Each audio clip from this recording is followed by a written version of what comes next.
chegar para frente que está passando aqui. Está cada um dos lugares.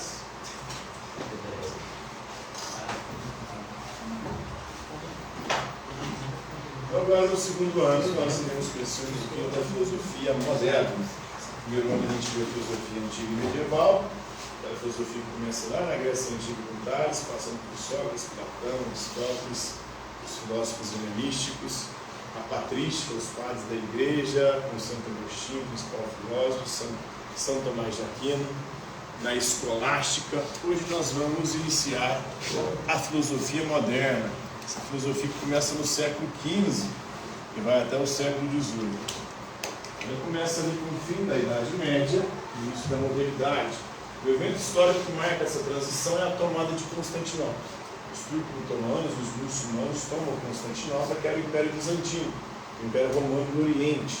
E aí a ida para o Oriente buscar especiarias fica comprometida, porque a rota que saía geralmente ali da Itália, passando por dentro para ir para a Índia e para a China, essa rota é dominada pelos muçulmanos, pelos turcos otomanos.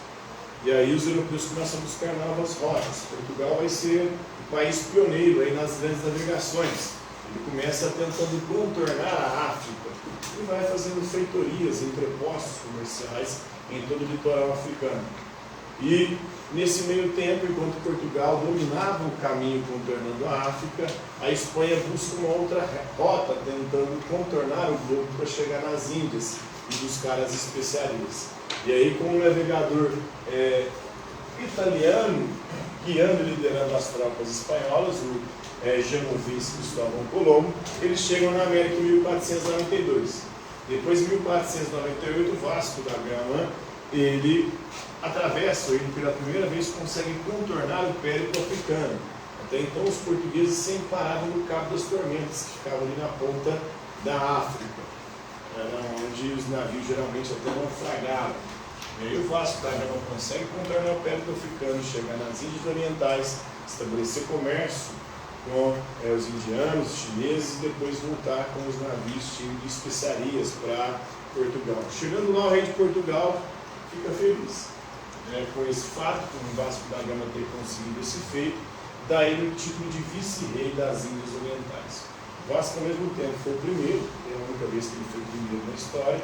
Depois ele ganhou o título de vice, coisa que ele passou a continuar a ser ao longo do tempo, mas recentemente nem isso o Vasco tem conseguido ser, né? Realmente o Vasco nem na final chega, está complicado a vida aí para os vascaínos, estão sofrendo bastante com o seu time.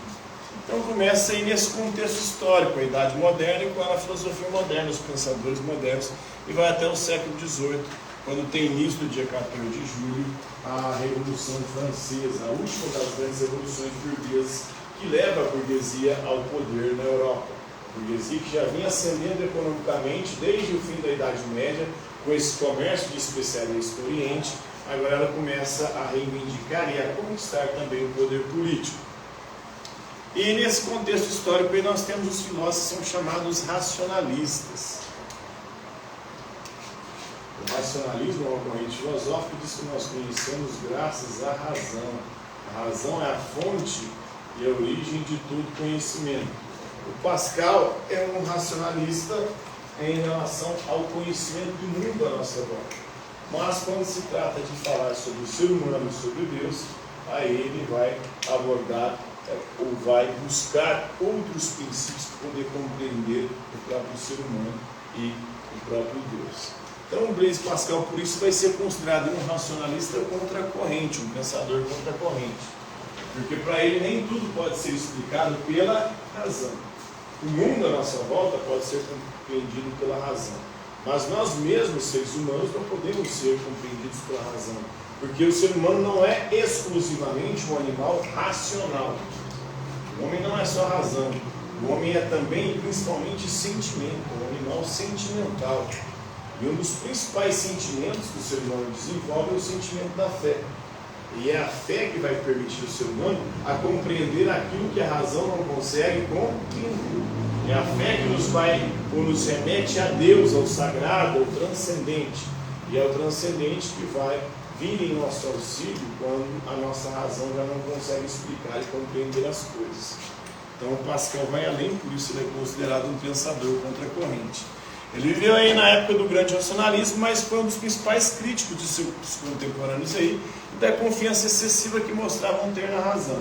Então, para ele, a razão não pode compreender tudo. Tem até uma frase famosa dele que diz o seguinte: o coração tem razões que a própria razão desconhece. Ou seja, a lógica dos sentimentos não é a mesma lógica da razão. Por que a gente ama quem a gente ama? Por que a gente se apaixona por quem a gente se apaixona? Porque ao se apaixonar a gente sofre, e mesmo querendo se libertar daquele sofrimento, a gente não consegue, mesmo usando a razão. Porque a lógica dos sentimentos é uma lógica muito mais poderosa do que a razão, e vai muito mais além da razão. É isso que Pascal queria demonstrar. Por isso que o ser humano, muito mais do que um animal racional, ele é um animal sentimental. E por conta desse sentimento, o ser humano sofre pra caralho, né? Fode, se lasca muito aí por conta de suas paixões que vêm do coração. Então ele não aceitava o reducionismo matemático nas questões humanas. Então os racionalistas, eles queriam explicar tudo através da matemática, transformando todos os fenômenos em fórmulas matemáticas. Para ele nem tudo dá para explicar nessa lógica matemática exata, até porque os sentimentos, eles não são exatos. Os sentimentos são confusos. Ao mesmo tempo que você ama alguém, você odeia, quer matar, quer quebrar no meio aquele excomungado, aquela excomungada. Né? Por quê? Porque nos faz sofrer, nos tira do sério, nos faz perder as estribeiras. Então, ele preferiu refletir sobre a condição trágica do ser humano. Por que o ser humano vive numa condição trágica? Ele vive numa dualidade, vive no meio. No meio termo entre o tudo e o nada.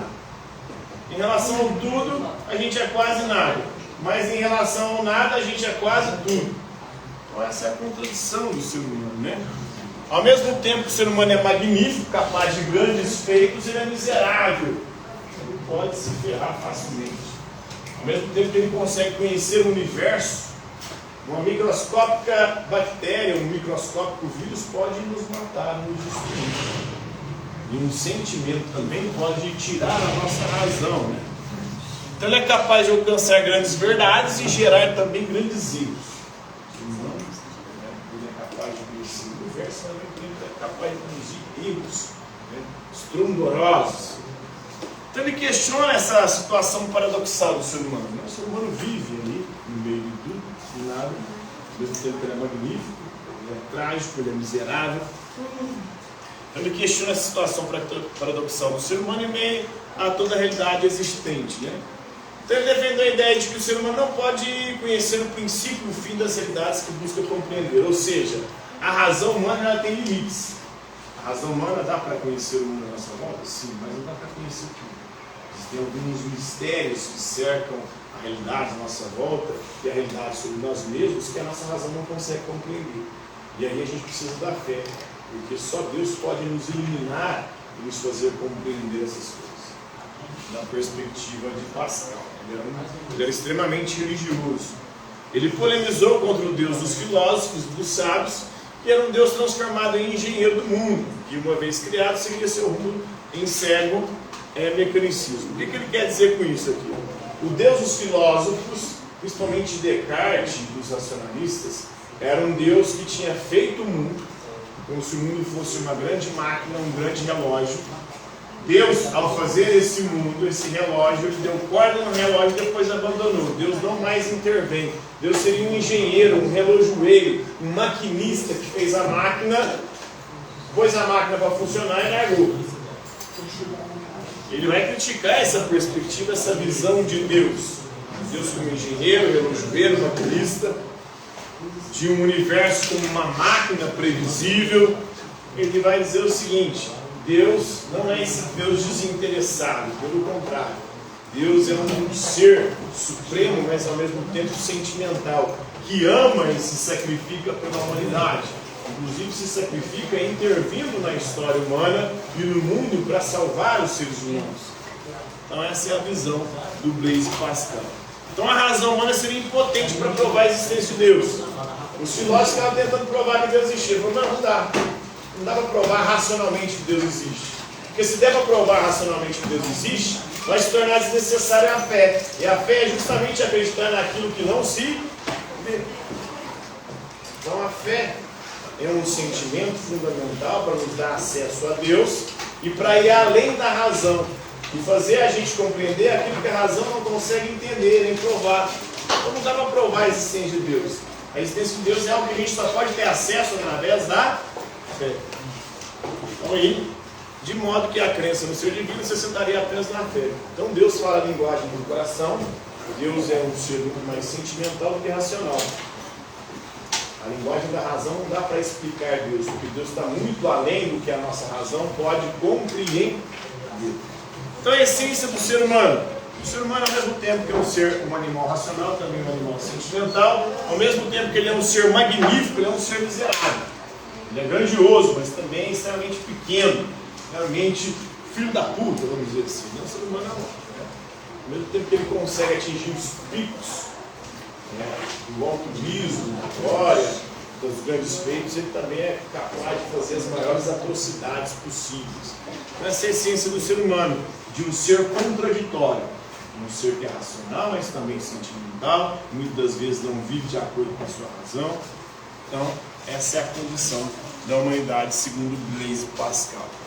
Compreender aí, pessoal, o pensamento do Pascal, o nosso francês aí, que viveu a transição aí do século XVII para o século XVIII. Por hoje é isso aí.